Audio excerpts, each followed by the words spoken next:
ধর্মপুর এলাকাবাসী সবাইকে আসসালামু আলাইকুম। আপনারা সবাই কেমন আছেন? আলহামদুলিল্লাহ ভালো। আপনারা সবাই জানেন যে বিএনপি হলো বাংলাদেশের মাদার পার্টি, বিএনপি হলো মায়ের দল।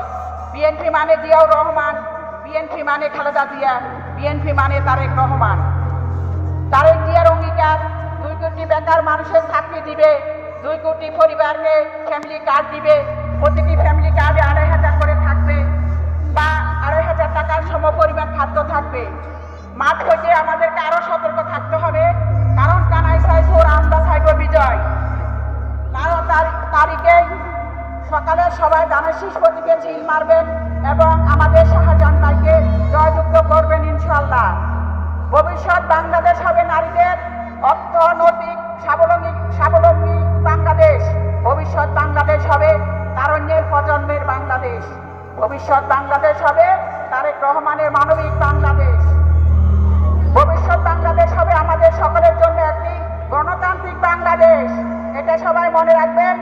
বাংলাদেশ জাতীয়তাবাদী দল কেবল মাত্র চেষ্টা করছে একটি বাংলাদেশ গড়ার, যে বাংলাদেশে নারী পুরুষ ভেদাভেদ ভুলে হাতে হাত থেকে কাঁধে কাঁধ থেকে বাংলাদেশকে বিশ্বের দরবারে এমন এক পর্যায়ে নিয়ে যাবে, বিশ্বের দরবারে যে সকলে মিলেই বলতে পারে ওই দেখো বাংলাদেশ।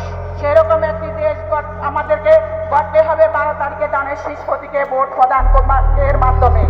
বিএনপি মারা যায় না, বিগত 17 বছর চেষ্টা করেছে মাফিয়া দল, কিন্তু একটি কর্মীও সরাতে পারেনি ইনশাআল্লাহ।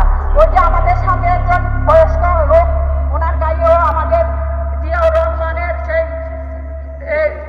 ধানের শীষ প্রতীকের চাদর ওনার গায়ে পরানো আছে।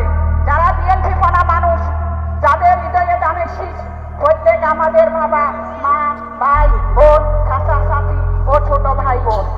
একটি সত্যিকারের বাংলাদেশ গড়তে চাই, নতুন প্রজন্মের জন্য একটি সুন্দর পরিবেশ গড়তে চাই, যেখানে নারী পুরুষ হিন্দু বৌদ্ধ খ্রিস্টান মুসলিম সকল ধরনের ভেদাভেদ ভুলে কেবল বাংলাদেশ হিসেবে পরিচিত হবে।